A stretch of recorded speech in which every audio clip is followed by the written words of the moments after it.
Mtihani ikitokea namna hii, kazi yao ilikuwa kutembea kwa kila boma kuhakikisha kila mtoto ameingia to the second level of education. Why? Because there is no person mwenye alizaliwa Kenya ama duniani bila Mwenyezi Mungu kuwa na nia juu yake. Lakini sisi tunafanya tu watu wanapotea hivi. Leo hii hata nikianza kumwauliza majina ya chiefs na assistant chiefs imeanza kupotea. We had 100% transition from primary to secondary, from secondary to tertiary university and tertiary colleges, TVET na vitu vingine. Hayo mambo yote ilifanywa na nani? Matiang'i. Matiang'i wameshikana na ule mzee alituaga, a wonderful man who left us when we really needed him. Alikuwa anaitwa nani? Nani? Professor? Na hata nyinyi ni kani. Yaani mnakumbuka Professor Makoha? Na leo nikiukuuliza waziri wa health, utaanza kuuliza jirani ni nani?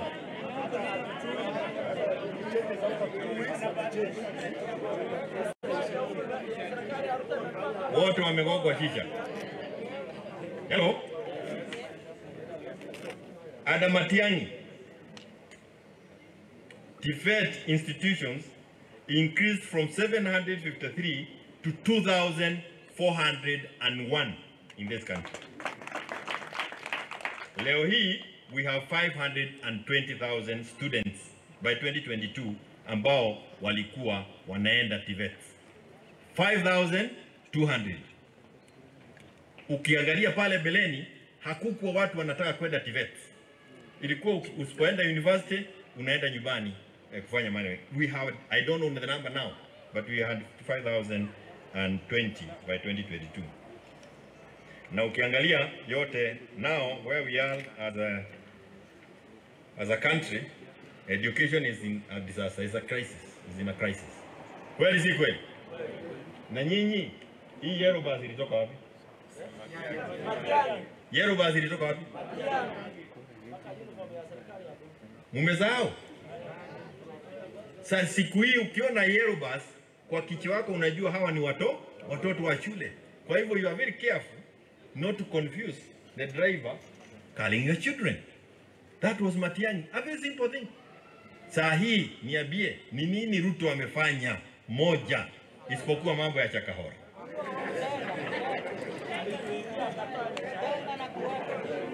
Haro?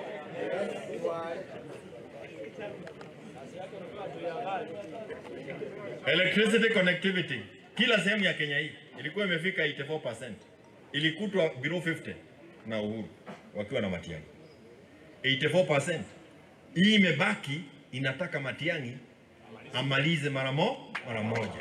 Si mambo ya kwenda Laikipia kama vile nisikia Mheshimiwa Ruto amefanya juzi. Na kusema tumeleta electricity hapa Laikipia, we are going to connect 4,000 people. Hiyo ilikuwa kazi ya assistant chief. Ilikuwa kazi ya assistant chief kusema stima inaletwa hapa kwenye. So rais anatakana kuwa akifanya mambo jamani. Yasani, saidia sisi. Hello? Na mambo mengi ambayo ilifanywa. Wewe uniambie chini ya Matiang'i alipokuwa waziri, mliona polisi wakienda mkutano ya siasa na kuanza kusema ati tutauga nani ama mliona? Hiyo ilikuwa mambo ya KANU huko wakati ya sasa imerudi. IG anasimama juu ya meya gari na kusema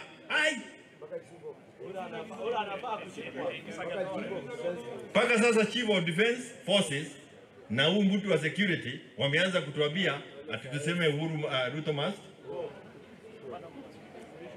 Sasa unajua Ruto must go si yako, si yangu, si ya yule, ni ya Kenya wote.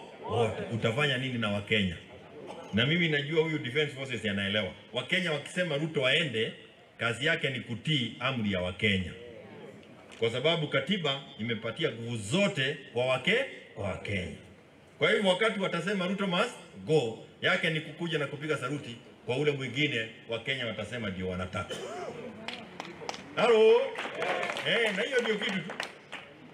Na mimi kama ningekuwa yeye, ningekuwa nimeambia Ruto, toa hii amri ya kusema jeshi wakuje kwa barabara, kwa sababu bado mpaka wa leo wanajeshi wako kwa barabara.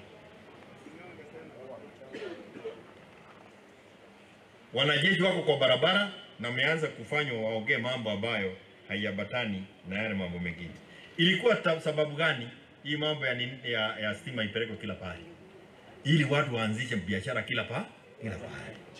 Na katika serikali ambayo itakuja, na ilikuwa tumesema pale beleni, ilikuwa watu waanze biashara alafu wapatiwe miaka 4, miaka 5, miaka 7 bila kulipishwa uchumi, ili uweze kuinuka na uweze kuhakikisha kwamba umewaajiri watu wengine.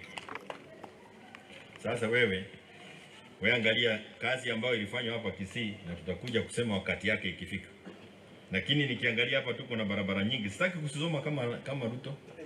Unajua yeye anasema, anaongea ni kama yeye analala hapo kwenye. Sio, nasema namna hii anaenda namna hii, naenda namna hii. Lakini hii Kiogoro, Kigeti ilijengwa. Kweli ama si kweli? Nyakoe, Kigeti kajengwa. Suneka, Nyakoe kajengwa. Nyamisha, Nyangusu, Nyacheki, Nyamache, Isibania, Kisii, hizo zilijengwa. Kweli ama si kweli?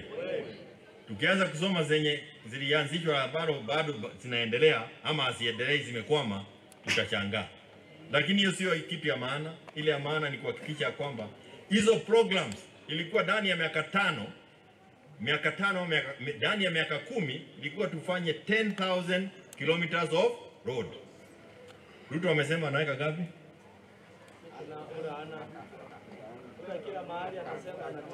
Na kila barabara sasa imeanza kupata nini? Potholes. Kweli ama si kweli? Na ukisema sana potholes utasikia amesema tumetenga milioni 100 kuziba potholes Kenya mzima. Mkitaka hii kazi iendelee vile ilikuwa na ifanywe zaidi, fikirieni sana juu ya Fred Okengo Matiang'i. Hello? Yes.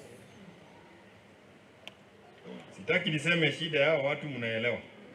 Si mnaelewa kabisa? Kwani hamuelewi? Si mnaelewa? Shida hii serikali hakuna maana ya kuitaja.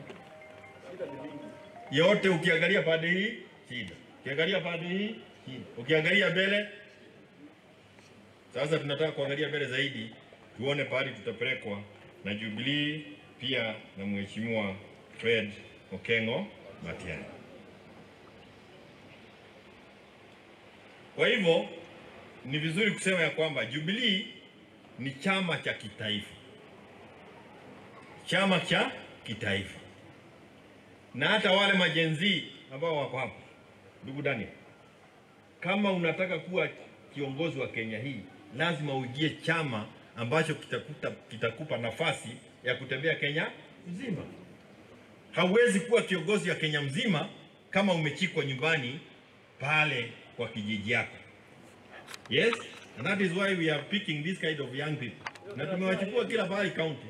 Hawa ndio watatembea kufanya kampeni ya Matiang'i. Tuko nao Kajiado. Unaona yule chairman barubaru wa Kajiado. Huyu kijana anasimama Kajiado West, member of parliament. Watu support yeye mpaka atoke. Huyu mbona mbaya wapi? Huyu wapi huyo? Kama ni mbaya ni mbaya. Kama ni mbaya ni mbaya. Lakini leo ni mzuri.